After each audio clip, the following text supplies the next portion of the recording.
नमस्कार, बहुत स्वागत है आपका एशियन न्यूज की खास पेशकश इंटरनेशनल खबरें देख रहे हैं आप और मैं हूं आपके साथ अमनदीप।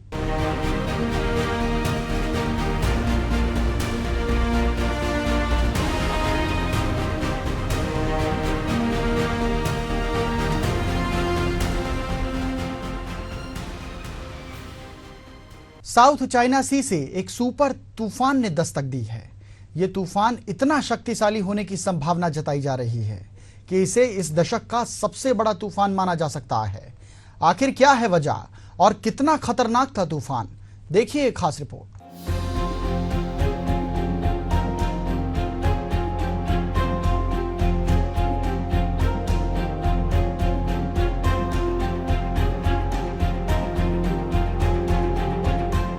साउथ चाइना सी से उठा सुपर तूफान यागी चीन के दक्षिणी तट से टकरा गया है। तूफान ने चीन के हैनान प्रांत में दस्तक दी है। इसकी वजह से हैनान के 4 लाख लोगों को अपना घर छोड़ने पर मजबूर होना पड़ा है। तूफान यागी भारतीय समय के अनुसार दोपहर 2 बजे हैनान के वेनचोंग शहर से टकराया। सुपर तूफान की वजह से 250 किलोमीटर प्रति घंटे की रफ्तार से हवाएं चल रही थी।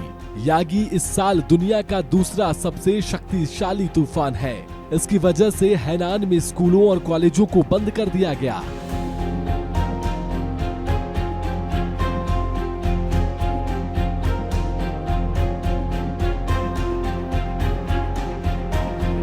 इसके अलावा रेल और बोट सेवाएं भी रोक दी गई है। प्रभावी इलाकों में सभी पार्कों को बंद कर दिया गया है। चीन की एक रिपोर्ट के मुताबिक तूफान के आने से पहले ही 4,19,367 लोगों को प्रभावित इलाकों से हटा लिया गया था। इससे पहले इसी हफ्ते यागी की वजह से फिलीपींस में 16 लोगों की मौत हो गई थी। इसके बाद इस तूफान ने और अधिक रफ्तार पकड़ ली थी। यागी तूफान हैनान और गोंगडोन प्रांत से होते हुए बेइबू खाड़ी की तरफ बढ़ेगा।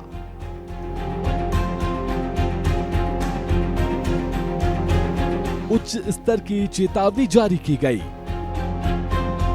शक्तिशाली यागी तूफान की वजह से हैनान की समुद्री आपदा इमरजेंसी रिस्पांस सिस्टम ने लेवल 1 की चेतावनी जारी की है। इमरजेंसी सिस्टम के 4 लेवल में ये सबसे अधिक है। साथ ही मौसम विभाग ने ये अनुमान जताया है कि हैनान के उत्तरी तट पर शुक्रवार से शनिवार दोपहर तक 150 से 230 सेंटीमीटर की तूफानी लहरें देखने को मिल सकती हैं। इसके अलावा मौसम विभाग ने तेज हवा के लिए ब्यूरोफोर्ट पैमाने पर 17 लेवल की चेतावनी जारी की है, जो इस पैमाने का सबसे आखिरी लेवल है। इसके साथ ही भारी बारिश का अलर्ट भी जारी किया गया है।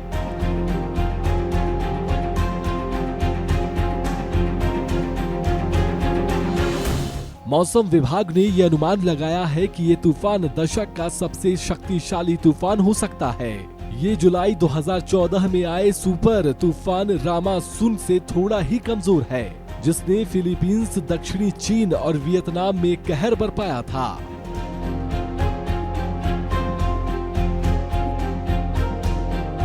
Bureau report, Asian news.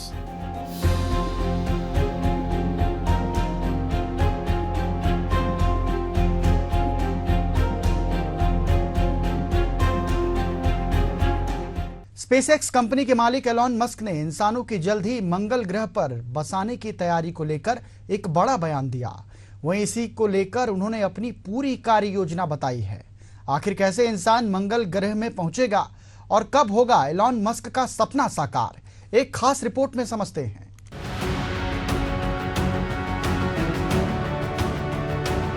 Elon Musk की कंपनी स्पेस एक्स अगले 2 सालों के अंदर मंगल ग्रह पर दुनिया के सबसे ताकतवर स्टारशिप रॉकेट भेजने वाली है। इस फ्लाइट का मकसद मार्स पर स्टारशिप की लैंडिंग को टेस्ट करना है। वहीं इस यात्रा में कोई इंसान मौजूद नहीं होगा। मस्क ने रविवार को सोशल मीडिया प्लेटफॉर्म एक्स पर ट्वीट कर यह जानकारी दी है। वहीं मस्क ने आगे कहा कि अगर पहली फ्लाइट और लैंडिंग सफल रही तो हम अगले 4 साल में मंगल ग्रह पर पहला क्रू भेजेंगे। इसके बाद स्टारशिप को कम अंतराल पर मार्स भेजा जाएगा। हमारा लक्ष्य अगले 20 साल में मंगल पर शहर बसाना है। 1 से ज्यादा ग्रहों पर रहने से जीवन के जारी रहने की संभावनाएं बढ़ जाएंगी। ऐसा इसलिए क्योंकि तब एक ग्रह के खत्म होने से जीवन के खत्म होने का खतरा नहीं रहेगा। जून में हुई थी स्टारशिप की सफल टेस्टिंग। इससे पहले मार्च में मस्क ने कहा था कि अगले 5 साल के अंदर बिना क्रू के स्टारशिप को मार्स पर लैंड कराया जाएगा। इसके बाद और 2 साल के अंदर हम मंगल पर इंसानों को भेज देंगे। फिर 3 बार फेल होने के बाद जून में स्टारशिप रॉकेट की सफल टेस्टिंग की गई थी। इस दौरान स्टारशिप को स्पेस में ले जाने के बाद वापस पृथ्वी पर लाया गया और हिंद महासागर में कामयाब लैंडिंग कराई गई थी। टेस्ट का मकसद यह देखना था कि स्टारशिप पृथ्वी के वातावरण में एंट्री के दौरान सरवाइव कर पाता है या नहीं। पूरी तरह से रीयूजेबल है स्टारशिप सिस्टम। एलॉन मस्क की कंपनी स्पेस एक्स ने स्टारशिप रॉकेट को बनाया है। स्टारशिप स्पेसक्राफ्ट और सुपर हैवी बूस्टर को कलेक्टिवली स्टारशिप कहा जाता है। इस व्हीकल की ऊंचाई 397 फीट है। ये पूरी तरह से रियूजेबल है और 150 मीट्रिक टन भार ले जाने में सक्षम है। स्टारशिप सिस्टम 100 लोगों को एक साथ मंगल ग्रह पर ले जा सकेगा। मंगल ग्रह पर कॉलोनी बसाने की क्या जरूरत? मंगल ग्रह पर कॉलोनी बसाने की जरूरत पर एलन मस्क ने कहा, पृथ्वी पर एक लाइफ एंडिंग इवेंट मानवता के अंत का कारण बन सकता है, लेकिन अगर हम मंगल ग्रह पर अपना बेस बना लेंगे तो मानवता वहां जीवित रह सकती है। करोड़ों साल पहले पृथ्वी पर डायनासोर का भी अंत एक लाइफ एंडिंग इवेंट के कारण ही हुआ था। वहीं प्रोफेसर स्टीफन हॉकिंग ने भी 2017 में कहा था कि अगर इंसानों को सरवाइव करना है तो उन्हें 100 साल के भीतर विस्तार करना होगा। स्टारशिप इंसानों को मंगल पर पहुंचाएगा। ये लॉन्चिंग इसलिए अहम है क्योंकि ये स्पेसशिप ही इंसानों को इंटरप्लेनेटरी बनाएगा, यानी इसकी मदद से पहली बार कोई इंसान पृथ्वी के अलावा किसी दूसरे ग्रह पर कदम रखेगा। मस्क 2019 तक इंसानों को मंगल ग्रह पर पहुंचाकर वहां कॉलोनी बसाना चाहती है। स्पेसशिप इंसानों को दुनिया के किसी भी कोने में 1 घंटे से कम समय में पहुंचाने में भी सक्षम होगा। Bureau report, Asian news.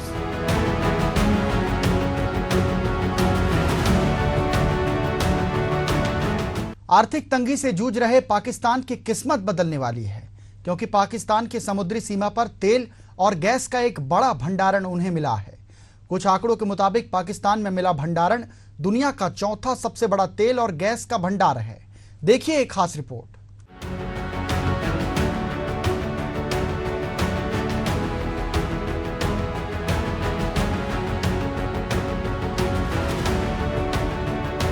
आर्थिक तंगहाली से जूझ रहे पाकिस्तान की समुद्री सीमा में तेल और गैस का एक बड़ा भंडार मिला है। मीडिया रिपोर्ट्स के मुताबिक इलाके में एक सहयोगी देश के साथ मिलकर 3 साल तक सर्वे किया गया था। इसके बाद तेल और गैस रिजर्व की मौजूदगी की पुष्टि की गई है। कुछ आंकड़ों के मुताबिक पाकिस्तान में मिला भंडार दुनिया का 4था सबसे बड़ा तेल और गैस का भंडार होगा। फिलहाल वेनेजुएला में तेल का सबसे बड़ा रिजर्व है, जहां 34 लाख बैरल तेल है। वहीं अमेरिका का सबसे शुद्ध तेल का भंडार है, जिसे अब तक इस्तेमाल नहीं किया गया है।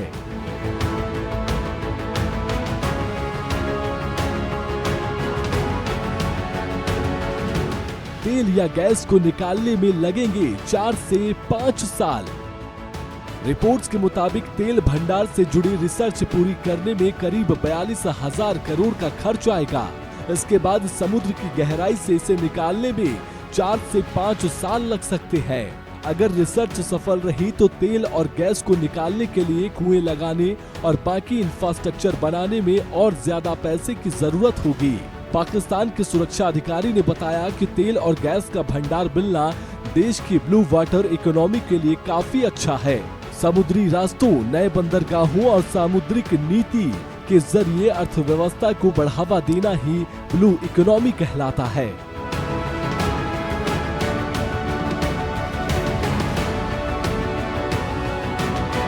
खनिजों के खनन में भी मिलेगी मदद। ब्लू इकोनॉमी में सिर्फ तेल या गैस का उत्पादन नहीं बल्कि समुद्र में मौजूद कई अहम खनिजों का भी खनन किया जा सकता है। इससे पाकिस्तान की अर्थव्यवस्था में बड़ा बदलाव आ सकता है।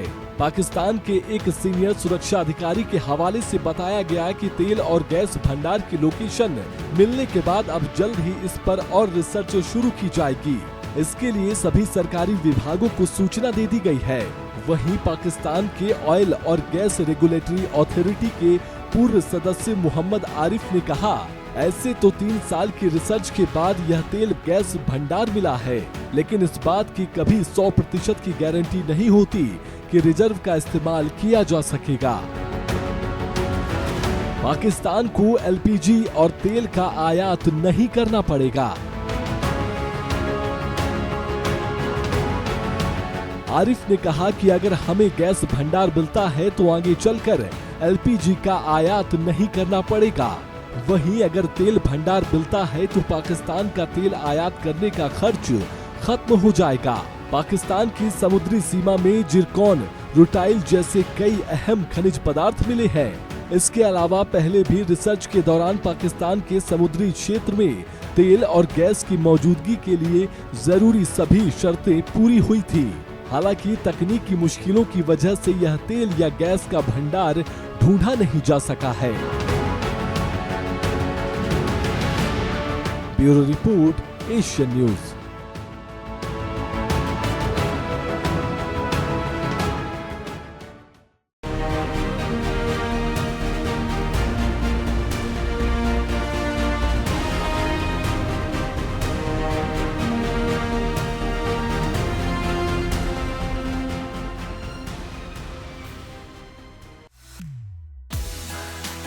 भागदौड़ भरी जिंदगी में कैसे रखें खुद का ख्याल, सेहत से जुड़े हर सवाल का मिलेगा जवाब। गंभीर बीमारियों से कैसे करें बचाव, जानेंगे एक्सपर्ट्स की राय। देखिए हेल्थ इज वेल्थ, दोपहर 2:30 बजे सिर्फ एशियन न्यूज पर। हर खबर के सच और झूठ से कराएंगे आपको रूबरू। खबर के तह तक हर नजरिए से विश्लेषण। कौन सी खबर पर है आपकी नजर? देश और दुनिया के हर हालात पर होगी बात। देखिए विश्लेषण हर शनिवार और रविवार शाम 6:30 बजे सिर्फ एशियन न्यूज पर।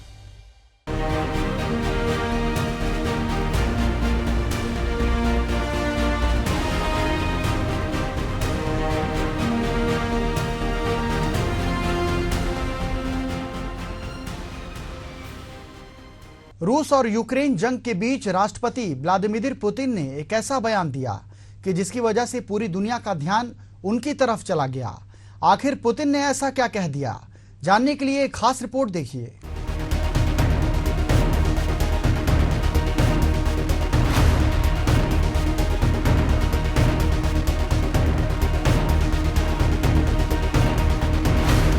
रूस के राष्ट्रपति पुतिन ने कहा कि वे जंग में समझौते को लेकर यूक्रेन से बातचीत के लिए तैयार हैं। एक न्यूज रिपोर्ट के मुताबिक पुतिन ने कहा कि भारत, चीन या ब्राजील दोनों देशों के बीच मध्यस्थता कर सकते हैं। रूस के शहर व्लादिवोस्तोक में ईस्टर्न इकोनॉमिक फोरम में बातचीत के दौरान पुतिन ने कहा कि 2022 में जब जंग शुरू हुई थी तब तुर्की ने दोनों देशों के बीच समझौता कराने की कोशिश की थी।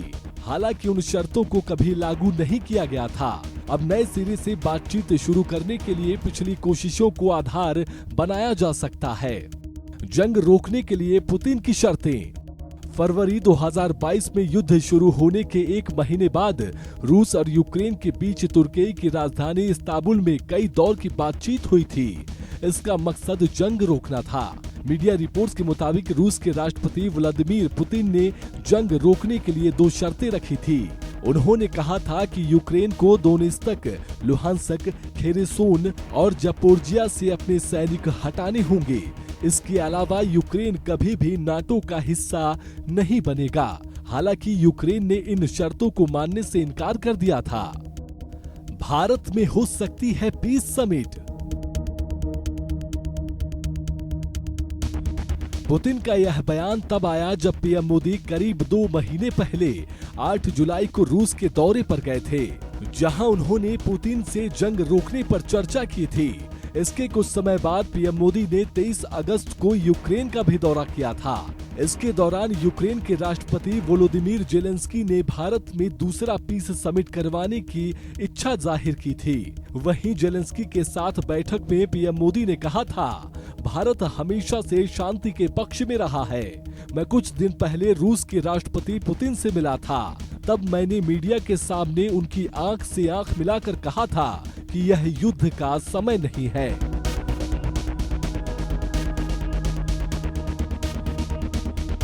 तारीख 24 फरवरी 2022 से शुरू हुई रूस और यूक्रेन की जंग को 2.5 साल पूरे हो चुके हैं। इस बीच अब तक यूक्रेन के 10,000 आम नागरिकों की मौत हो चुकी है, जबकि 18,500 लोग घायल हुए हैं। यूक्रेन का दावा है कि रूस 3,92,000 सैनिक गंवा चुका है। इस बीच अमेरिका ने रूस की 500 रूसी कंपनियों पर प्रतिबंध लगा रखे हैं। रूस यूक्रेन जंग में 6 अगस्त 2024 को पहली बार ऐसा हुआ जब यूक्रेन ने रूस में घुसकर उसके कुर्स्क इलाके पर कब्जा कर लिया। तभी से यूक्रेन लगातार रूस पर हमलावर है। 20 दिनों में यूक्रेन के हमलों में रूस के 31 नागरिकों की जान जा चुकी है। दूसरे विश्व युद्ध के बाद ऐसा पहली बार है जब रूस की धरती पर किसी विदेशी ताकत ने कब्जा किया हो। यूक्रेन ने 2 हफ्ते में रूस के 1263 वर्ग किलोमीटर इलाके पर कब्जा कर लिया था। यूक्रेन का दावा है कि रूस ने 2024 के 8 महीनों में जितने इलाकों पर कब्जा किया है, उससे ज्यादा जमीन पर यूक्रेन ने 2 हफ्तों में कब्जा कर लिया है। Bureau report, Asian news.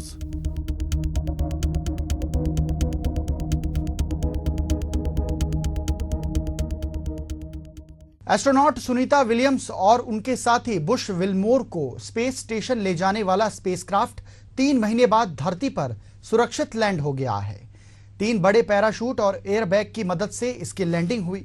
इससे जुड़ी एक रिपोर्ट हम आपको दिखाते हैं।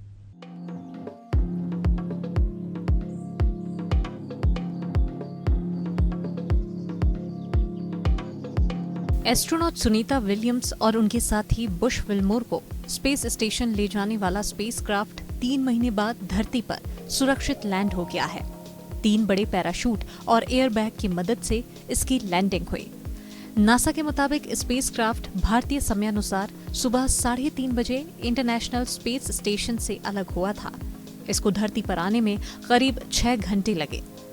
स्टार लाइनर ने 9:15 पर पृथ्वी के वायुमंडल में प्रवेश किया था। तब इसकी गति करीब 2735 किलोमीटर प्रति घंटे थी।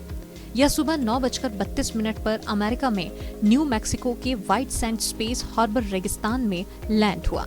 बोइंग कंपनी ने नासा के लिए यह स्पेसक्राफ्ट बनाया है।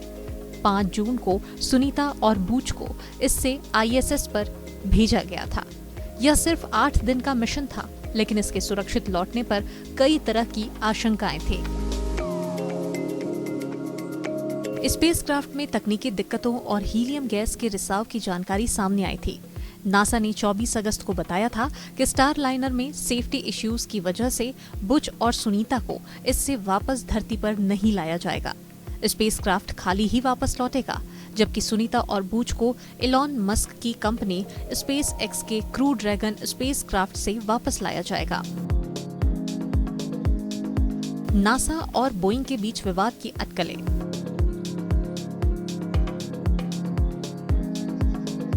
एक रिपोर्ट के मुताबिक स्टार लाइनर की वापसी और इससे जुड़े अपडेट को लेकर नासा ने सुबह 11 बजे प्रेस कॉन्फ्रेंस की। इसमें बोइंग का कोई प्रतिनिधि नहीं था। इससे अटकलें लगाई जा रही हैं कि नासा और बोइंग के बीच स्टार लाइनर को लेकर विवाद है। फिलहाल नासा के मैनेजर स्टीव स्टिच ने कहा है कि स्टार लाइनर ने अच्छे तरीके से लैंडिंग की है। हमने इसे जांच के लिए भेजा है। हम जल्द ही बताएंगे कि स्पेसक्राफ्ट में किस वजह से खराबी आई।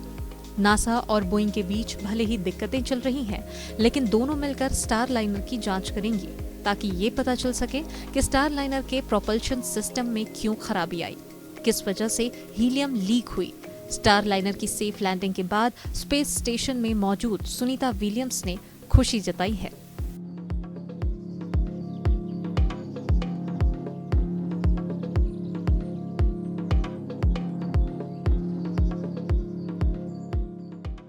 उन्होंने टीम की प्रशंसा करते हुए कहा कि आप लोग बेहतरीन हैं। वहीं बोइंग के लैंडिंग कमांडर लॉरेन ब्रिंकी ने सोशल मीडिया पर लिखा कि स्टारलाइनर सुरक्षित घर आ गया है। इसने क्या शानदार लैंडिंग की। खाली स्पेसक्राफ्ट लाना सही फैसला।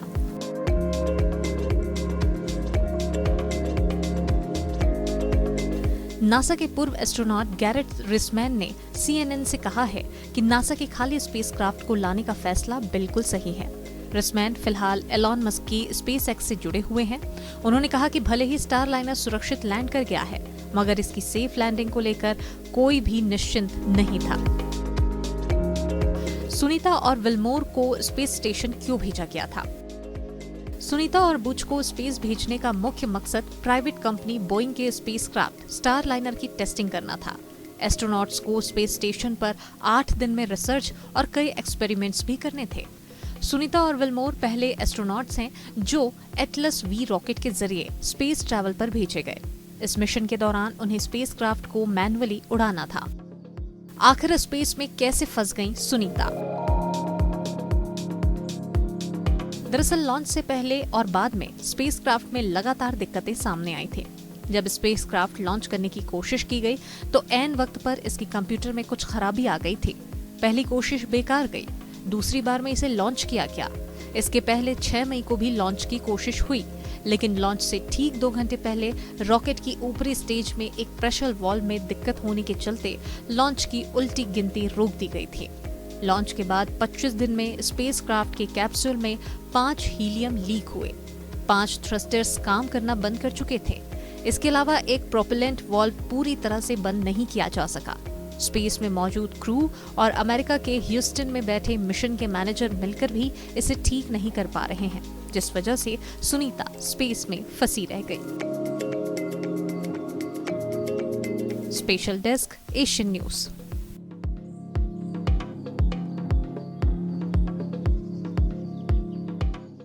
और इसी के साथ एशियन न्यूज की खास पेशकश इंटरनेशनल खबरों में फिलहाल इतना ही। मुझे दीजिए आज्ञा। नमस्कार।